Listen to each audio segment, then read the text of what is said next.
Rain pelted the narrow alley like relentless needles, soaking Isabel Monroe's white suit and plastering her golden hair to her face. Her left ankle throbbed violently, swollen and twisted in a grotesque angle, each attempt to move sending stabbing pain up her leg. She sank lower against the grimy wall, clutching the laptop tightly against her chest as though it were the only thing keeping her tethered to life. The alley seemed to shrink around her, damp and suffocating, the shadows long and threatening. Then she heard it, the slow, deliberate footsteps of a man approaching. Each step echoed off the walls like a warning, his breath heavy in the wet air. Her heart slammed against her ribcage, and she squeezed her eyes shut, whispering a plea she barely recognized as her own. "Please, don't hurt me. I can't walk." Her voice quavered, raw with fear. She felt the weight of helplessness press down on her, a familiar suffocating feeling she had fought all her life in boardrooms and corporate towers, now magnified 1,000-fold in the cold alley. And then, at the corner, movement. A tall, rugged man appeared, carrying a small child wrapped in a faded yellow raincoat. His clothes were soaked, his boots muddied, and his expression was weary yet sharp. The little girl stirred in his arms, her tiny voice trembling. "Daddy, is she going to die?" Tyler Ford set her gently on the ground, then stepped forward, his presence radiating quiet authority. "Step away from her now." The man confronting Isabel froze, the tension in the air electric, every raindrop seeming to hang suspended. For the first time in hours, perhaps days, someone had seen her, not as a CEO, not as a target, but as a person in need. Tyler Ford lived in a building that had long since surrendered to time, the third-floor apartment walls thin enough to carry every sigh, every creak, every whispered argument from neighbors. At 31, his life had been irrevocably divided into before and after. Before, he had been a firefighter-paramedic, running toward chaos, carrying courage like a shield.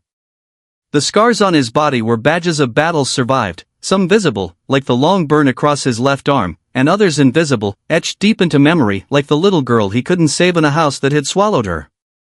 After, life was quieter, slower, filled with the small, ordinary necessities of raising a 6-year-old daughter, Lily. She was a spark of color in his muted existence, curls bouncing wildly as she drew rainbows and stick figures on scraps of paper and refrigerator doors alike. Tyler didn't mind the smell of rusted pipes and detergent that clung to his work clothes, or the late rent notices that piled up like persistent shadows. As long as Lily had crayons to fill blank pages, warm meals to chase away hunger, and a safe place to fall asleep, he could endure the aches, the fatigue, the lonely evenings spent listening to the city hum beyond the cracked windows. Each day, he tucked away fragments of his past life, the adrenaline, the heroics, the fear, into a quiet pocket, only to be summoned when necessity demanded. Lily was the reason he kept moving, kept breathing, kept believing in small miracles. And that night, as he carried her through the wet streets after promising a hot dog for good behavior, Tyler had no idea that his past and present were about to collide, that the echo of his own courage would be summoned once more, and that a stranger in pain would forever alter the rhythm of their lives. Isabel Monroe had not planned to run that night. She had never imagined herself fleeing through rain-slicked streets, her designer heels abandoned, the cold concrete pressing against her bare feet. Her fiancé, David Langston, had cornered her in the hotel suite, his voice sharp and commanding, his hand gripping hers with a possessiveness that made her skin crawl. For months, he had been coercing her to sign over control of critical assets in their joint holdings, a marriage twisted into a strategy for dominance in the tech world, orchestrated by her own father. But tonight, something deep inside her snapped. Something that had been buried beneath years of compliance, fear, and carefully constructed smiles refused to bend any longer. She had refused him, and in that refusal, she found herself running not from the rain, not from the cold, but from the life she had been forced to accept.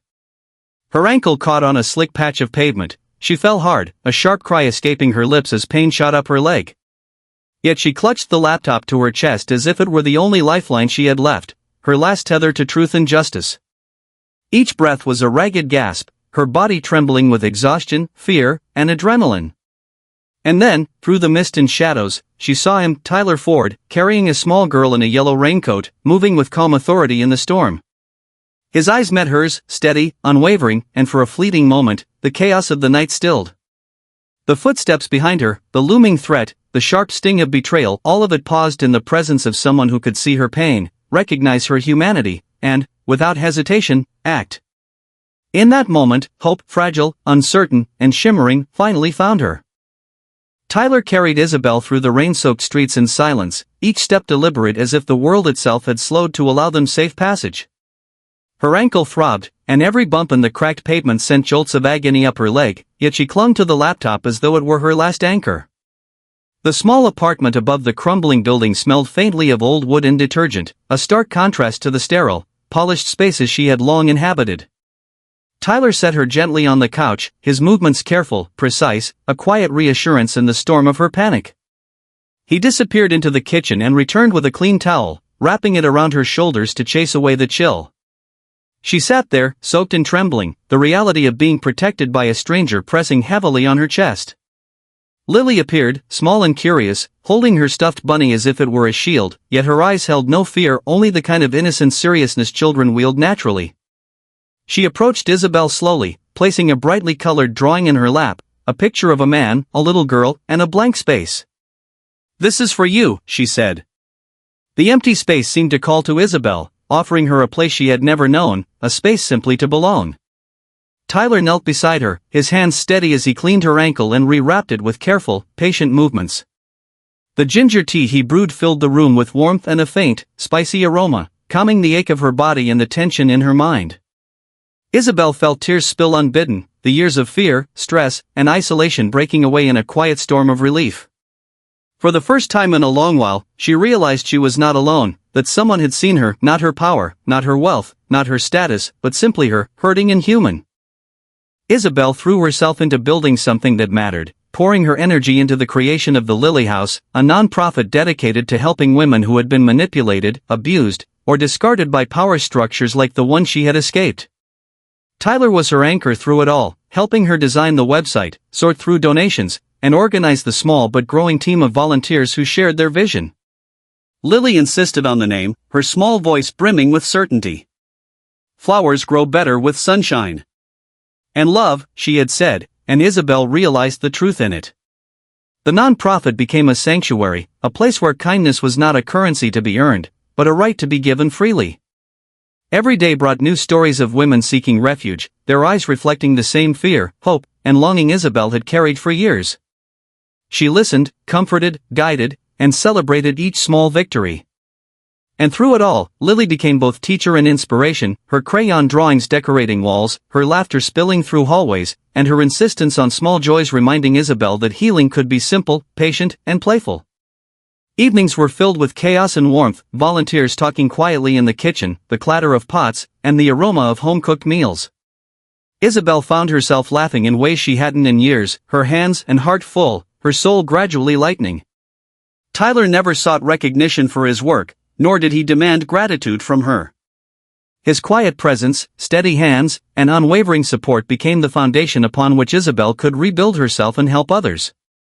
In the act of creating the Lily House, she found a profound truth: her pain had a purpose, her survival had meaning, and through giving, she could help stitch together broken lives, hers included, into a tapestry of hope and love.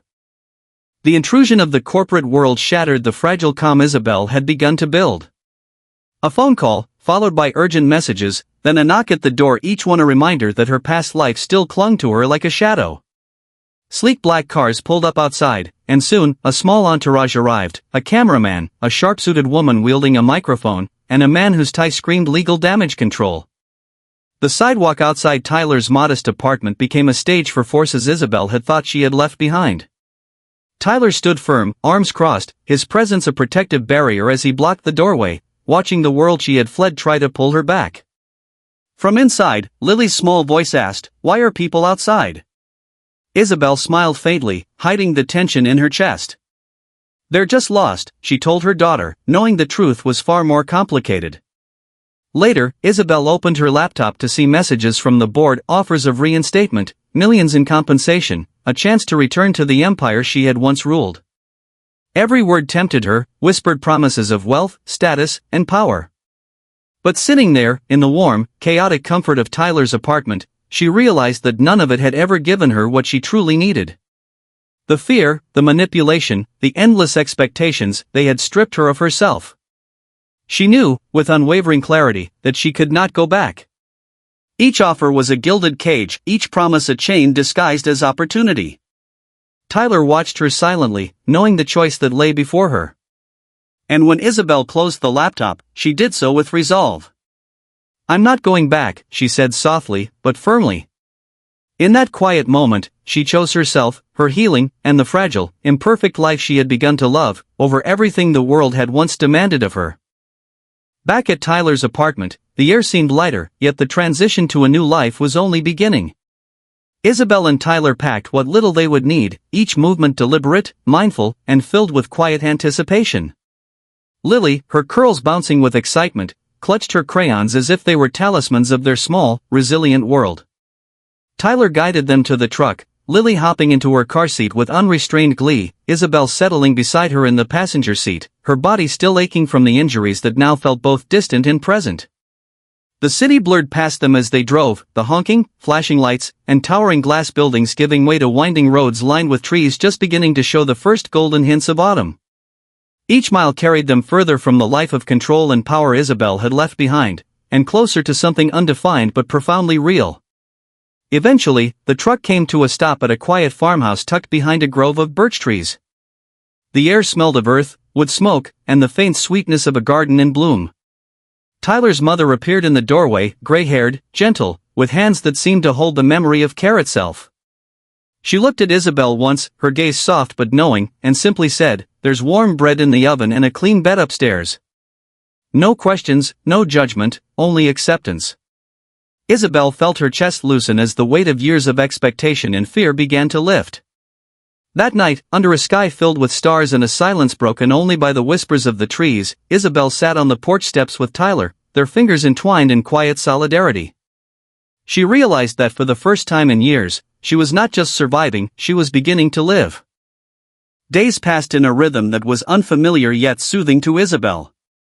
Each morning brought small victories, her ankle swelling slightly reduced, her steps steadier, the ache in her leg becoming less sharp with every careful movement. Tyler guided her patiently, never rushing, offering his arm when she stumbled, steadying her with gentle words rather than commands.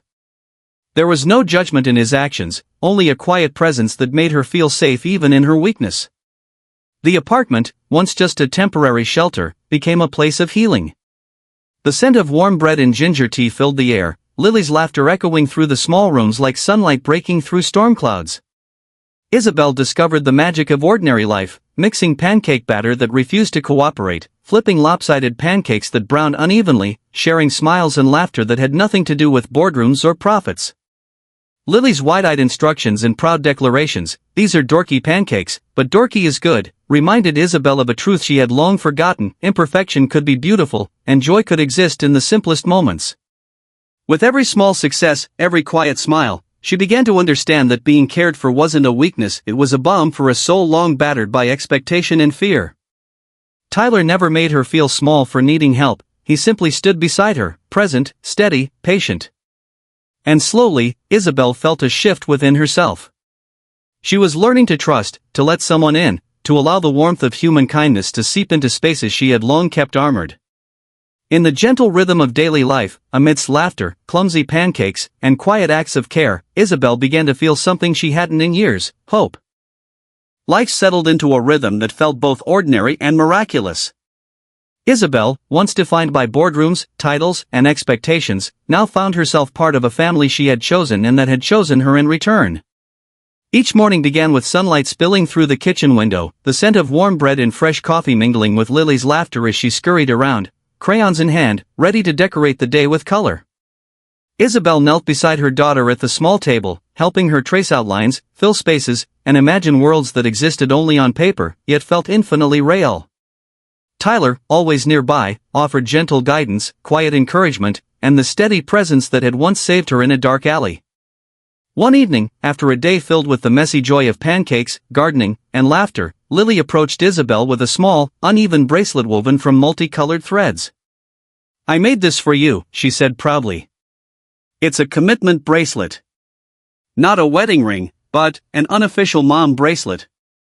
Isabel's throat tightened as she fastened it around her wrist, the simple act of being chosen resonating deeper than any title or accolade she had ever earned.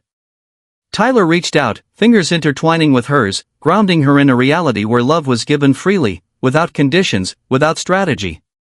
In the quiet evenings, watching the city lights flicker in the distance, Isabel understood the profound truth she had long forgotten: family, safety, and belonging were not inherited, they were built, one act of kindness, one moment of trust, and one shared laugh at a time. For the first time in her life, she felt wholly seen, wholly valued, and wholly loved. In a world that had demanded everything from her, she had found something far greater: a home, a family, and a life defined not by power, but by presence, patience, and unconditional love.